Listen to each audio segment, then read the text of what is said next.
Mu mwaka w'ibihumbi 2008 nibwo leta y'u Rwanda yatangiye ibikorwa byo gusana igishanga cy'Urugezi gihuriweho n'uturere twa Burera na Gicumbi mu majyaruguru y'u Rwanda. Bamwe mu batuye mu karere ka Burera by'umwihariko mu murenge wa Butaro bakoreraga ibikorwa by'ubuhinzi muri iki gishanga, bahamya ko kubungabungwa kwacyo byazanye inyungu nyinshi. Mu gishanga cy'Urugezi twahingagamo ibijumba, tuhari imihotora, tugahotera imihotora, tukubakisha amazu y'ibyatsi, ariko ubu ntabwo tugikoramo ibyo bintu. Twebwe twishimira kuko bazanye imisambi, bazana inyoni z'incecibirizi. Mu gishanga ntabwo zagaragaramo. Twaragihingaga mbere tukahira, ariko ubu ntabwo tukibikora. Aribyo nababwiye ntibyatumye amashanyarazi agenda neza, kubera amazi nta bisinde bikigendamo nanga ibitaka. Nuko baduha amashanyarazi badutera n'urubingo ubuze duteramo nk'ibyatsi.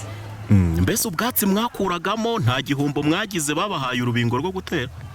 Baraduhaye inka zarutera, inka zikarurisha, inka zigakamwa. Usibye kuba iki gishanga cy'Ubugezi cyarabungabunzwe bityo kikabindiriye urusobe rw'ibinyabuzima ndetse n'isoko y'umuriro w'amashanyarazi, ngo guhindura imyumvire y'abaturage nibyo byatanze umusaruro, bityo binatuma inyoni y'umusambi yari igeramiwe yongera kugaragara muri iki gishanga. Niyo Mungeri Jean Feruzi na Dr. Ruhagazi Deo n'abakozi muri Rwanda Wildlife Conservation Association ari nayo ibungabunga iki gishanga cy'Urugezi. Impamvu tukibungabunze, iki gishanga gifite ubwiza nyaburanga, ubwacyo kirinzwe ku rwego rw'isi yose, ariko abaturage ba hano hari ibikorwa bimwe na bimwe bajyaga bakora, ibyo bikorwa bikaba bitemewe kandi bikaba bicyangiza. Ikindi proje yacu yita cyane ku kubungabunga inyoni y'umusambi, cyane ko igeramiwe yendaga gushira. Niyo mpamvu rero imisambi hano mu Rugezi yariyongereye.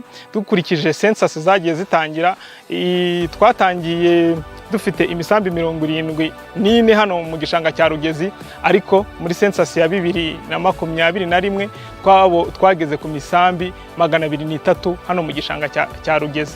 Ikigo cy'igihugu gishinzwe kurengera ibidukikije Rema, Ngabo y'Amahina Theogene, umukozi muri iki kigo, avuga ko kuba iki gishanga cy'Urugezi cyarabungabunzwe hari no gutekerezwa uburyo cyagirwa ahantu nyaburanga.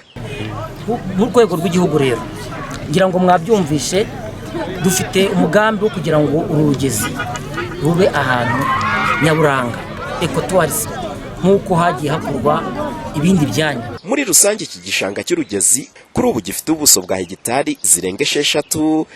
Ibikorwa byo kugisubiranya byanatumye leta y'u Rwanda ibihererwa igihembo cyitwa Green Global Award mu mwaka w'2010. Umuhoza Honore, Flash TV, mu karere ka Burera mu majyaruguru y'u Rwanda.